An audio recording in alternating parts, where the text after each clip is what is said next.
What is success? Okay, let's define success. Is success people having more time on their hands to chill out and do nothing? Is that what success is? Or is success building companies that creates jobs that the government doesn't have to come and bail people out? The moment we define success, every single decision is predicated based on the definition of success. The moment we do that, okay, so if we go with the first one and we say success is giving people more time on their hands, no problem. Let's investigate that. When you and I were kids, okay, I have 4 kids. You and I were kids. When we were kids, what's the secret sauce we've always heard parents did to prevent kids from doing stupid shit? What did parents do? How do you keep your kids away from making dumb decisions? You give them activities after school. Such as what? Such as reading a book. You monitor their homework. Sports. They're playing basketball in the driveway with their friends. You know what they're doing, but they're active. So let me ask you this. What happened when you and I as kids had too much time on our hands? Honestly, what did we do? I lit fires with magnifying glasses and I burned What did we do if we had... And I'm being very serious with you. What did we do when we had too much time on our hands? Fires. My brother and I was playing more sports, but for certain kids, they will get into more trouble. Yeah, no, not for certain kids. They will get in trouble if you have more time on your hands. You having more time on your hands, you're going to get in trouble. You are going to do drugs, alcohol, gangs, porn, more video, stupidity the moment you have more time on your hands. Fine. Okay, so watch this. A lady who's a liberal from UCLA University goes and does a study to see how much free time produces good things with people. And you know what number she figured out? I'll read it to you here because we had to do the research on this based on a project that we're working on. Here's what she came up with. This is a lady named Mogilner Holmes. They did a research and a survey on 21,000 different people, and this is the number they found out, okay? They wanted to find out at what point is your mental health taking a shot. The study was specifically done when COVID happened, everybody's being home. They're like, we got to figure this part out. How much free time is good? How much free time is bad? Here's what she realized. People need 2 hours of free time. Why? To be able to go out there and do their, your chores, pay the bills, go get the haircut, go do the shop and all this other stuff. If it's less than 2 hours of free time a day, they have stress and anxiety. It's not good for them. Gotcha. So you got an hour and a half lunch and you got an hour at night. That's 2.5 hours. She said the moment it went to 5 hours of free time, stress and anxiety went up. Why? Because you started realizing, am I not valued? Am I not important? Can you not use me to do productive things? People want to be valued. If they're not being used to be valued, they see themselves as, I'm worthless. Mm-hmm. I don't feel that good. I become bitter. I have an attitude. Now, let's continue a little bit more with this topic here on 4-day work week. Okay, so if we define success of producing companies that did very well, the country in the world that they work the least amount of hours a week, you know what country it is? Italy? It's Netherlands. Oh. You know how many hours a week? It's number 1 on the list.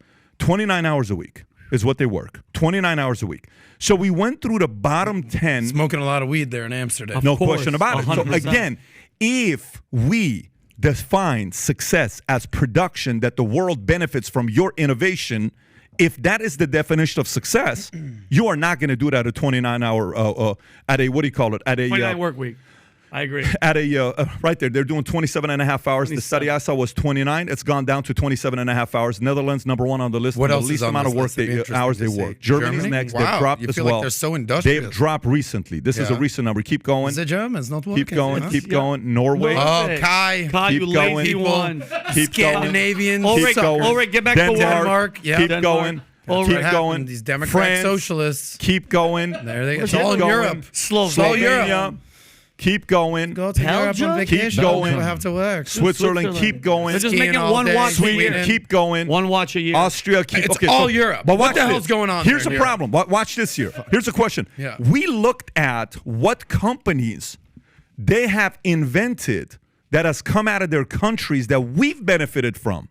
We have benefited from. The reason why Europe can work as little as they do is because we innovate, they take advantage of. Wow. We fund NATO, they sit around and don't do shit. Europe is a socialist nation, not a nation. What do you want to call it? Nation Continent? state. Well, Europe is basically the union. They are socialist because we allowed them to become socialist. Okay, Let me go to the next one here. Some industries 4-day work week works. Not all industries it does. There's another one. It depends on the phase of a company. If a company has been around for 100 years, it's a $100 billion company, they don't give a shit if you work 4-day work week. Yeah. I mean, we'll go. They're already working 4-day work week. There's so many executives. I remember one insurance company, there was a guy that was making a fat salary with this big-ass insurance company all of us know about. You could never get a hold of him. You could never do anything with them, never called you back, never did anything. Work from home, is making $500,000 a year, not doing shit. One day we had a meeting. I think you were part of that meeting. Do you remember what happened in that meeting? Very heated meeting. Do you know which one I'm talking about? Yes, I do. Where I said, why the hell are you giving me a rep like this that doesn't do shit? I said, let me tell you, doesn't call me back, doesn't do this. The guy got fired, okay? He had to leave, and he called me and says, what? I said, dude, I can't. Nobody can ever get a hold of you. Yeah. Nothing. You're not supporting us. There are a lot of major companies you can do the 4-day work week, maybe even mid-size. There's no way in the world you can do 4-day work week in a startup. No way. Good luck to you. How the hell are you going to do a 4-day work week in a startup? You're not going to do it. So here's the point. I love it if they convince people to voluntarily go to a 4-day work week. Yeah. You know why? Because the people that are going to voluntarily do 6-day work weeks, game over. Totally fine. All the 4-day people go to the 4-day companies. All the 5-6-day people that want to go take over the world and make this and do something impactful, come to us. We're okay with that. The level of consequences on a 4-day work week is so massive that all people are thinking about is, what is the next thing I can pitch for people to vote for me so I can get reelected and get another 8 years of salary and whatever else I need to be doing? It's a bunch of bullshit, but it's very marketable. And Pat, COVID was one of the main reasons for all this talk. Yeah. Because people are like, bro, I'm doing everything from home. If I do come in now, I want to be here less than I would have been before. So let me stay home for one more day. Am I Pat right? knows what state was that media company in that I was running when I had to do all this. California? Oh. Cali? Oh. And what is that group in Sacramento? EDD? Yeah. Mm-hmm. They were just a pain. But you by the them. Yeah. And so you get regulated into this. These things that I did to accommodate, to get the job done, to get customer service. But you know what? My fantasy football team, for my employees, Pat, you're absolutely right. It's the people that were there 6 days. That was my fantasy team. Yeah, guess what, though, man? Listen, the only thing that concerns me, if it is mandatory, if it's going to be volunteer, do it. I say I'll vote for it. Yeah. I'll vote for it if you want to do it volunteer. If it's volunteer, if it's mandatory, it's problematic. By the way, let me add another thing to you, and I'll wrap up and I'll come to you. Early retirement, good thing or bad thing?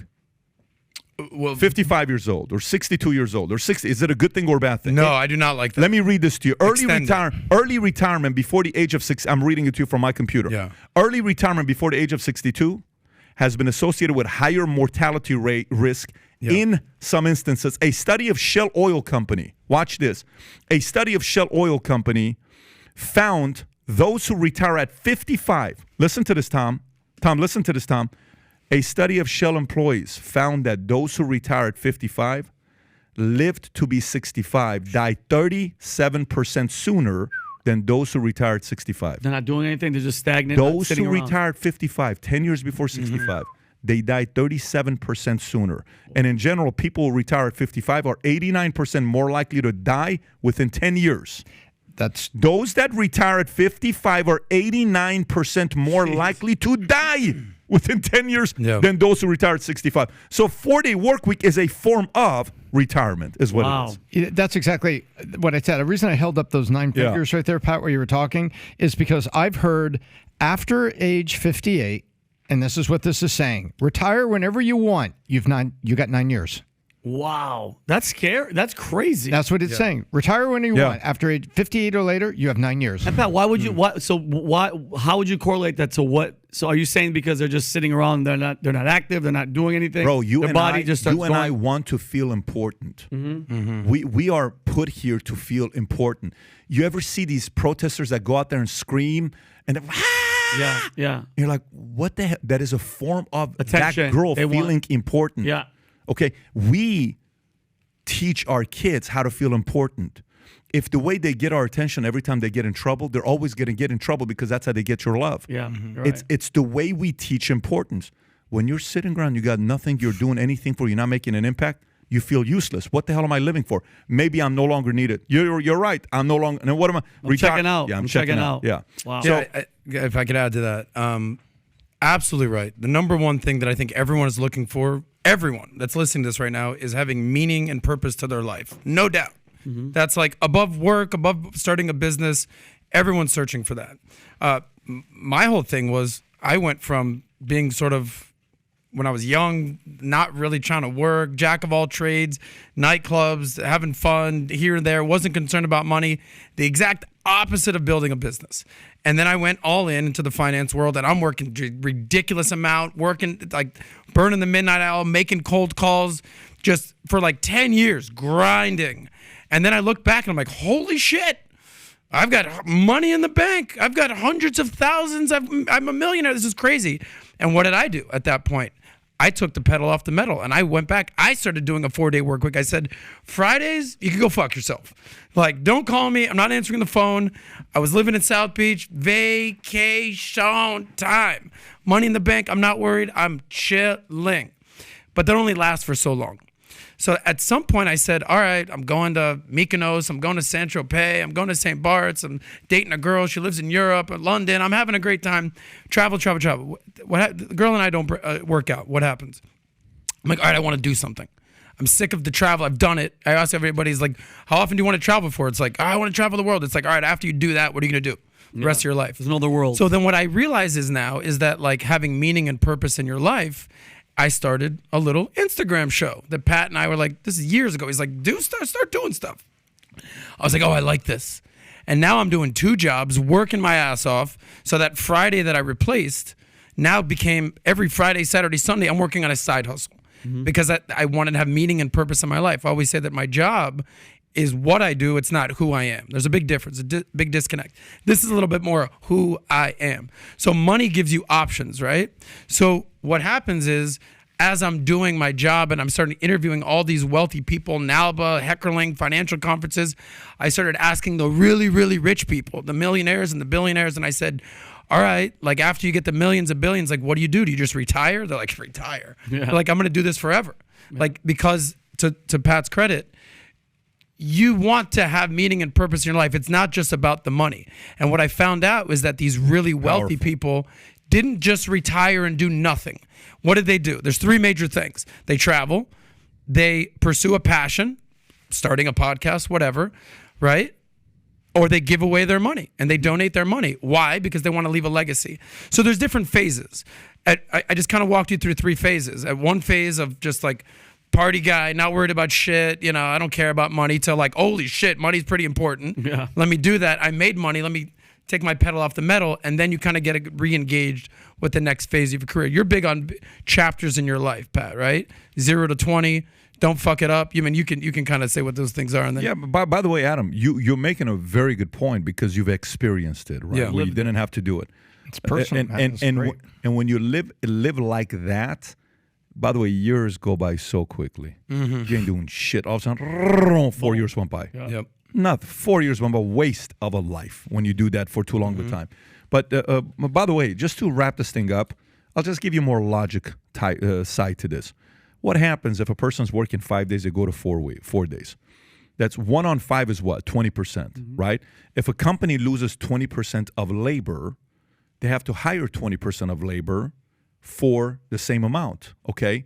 So if they have to make up the other 20% of hours that they're going to need the labor, what happens then? Then I have to raise my prices by 20%. Yeah. A $5 burger becomes $6, okay? A $50,000 car has to become $60,000, okay? I just have to do it because I got to make up that additional 20% that I got to go hire labor.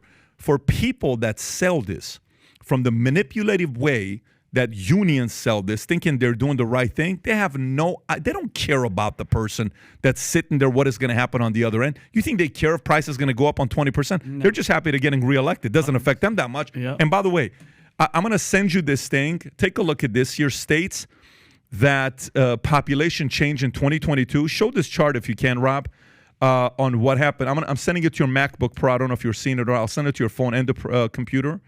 If you're seeing it, pull it up. Check this out. And while they're looking it up, remember, unions get dues based on a little percent, based on what you earn. They'd love you to make more overtime, and they'd love to have more people making less. They make more that way. 100%. So guess what? If you can show this chart, guys, watch this here. Not the pickle chart, please, Rob. We've had enough pickles for today. Watch this here. Look at this. Make it big so we can see it. You know what that is? That's the states that lost people and states that gained people. Yep. California, keep doing stupid things.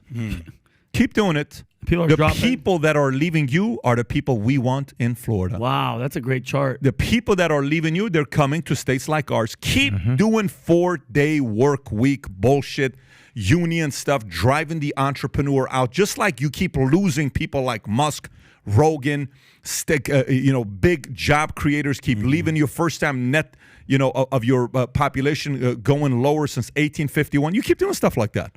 Look at the North, by the way. Look on the other side. Look at Pennsylvania. Look at New York. Look at what they're going through. Look at Illinois. Look at all those guys. No problem, Oregon. Keep doing it. Texas winning, Florida winning, Arizona winning, Utah winning, South Carolina winning, North Carolina winning. It's totally fine. There you go. This is I would break West this down Virginia to losing people. Yeah, I was gonna say I'll break this looking down for dentists. into 80-20 rule. Like 80% of the map where people are getting the hell out of are the overregulated, highly liberal blue states. Typically, right? They're getting the hell out of California. They're getting the hell out of Oregon. They're getting the hell out of New York. Yeah, PA, less paycheck, right? Illinois, all that. But so absolutely right. They're moving to Florida, Texas, no doubt. But the flip side is the 20%. What the hell's going on in Louisiana, Mississippi, West Virginia? I mean, nobody wants any part of that. Nobody's moving to these states. Just a little food for thought. Nobody wants to be part of a shitty state. And so what kind of rules are going on in those states that is driving out their people? That's what I'm wondering. We know what's driving out people from liberal states to more conservative states. We know that. I'll tell you, Adam. I'll tell you this. Give me the shittiest state, okay? Let me run it for 20 years. I believe you'll turn that thing on. Hear me out. Whatever you call as a shitty state, any one of these states, let us run it for 20 years. It will be the greatest state in America where we'll attract the best talent to come to our small little state that we have. I don't care how big of a state that is. Listen, bad policies have consequences. Bad ideas have consequences.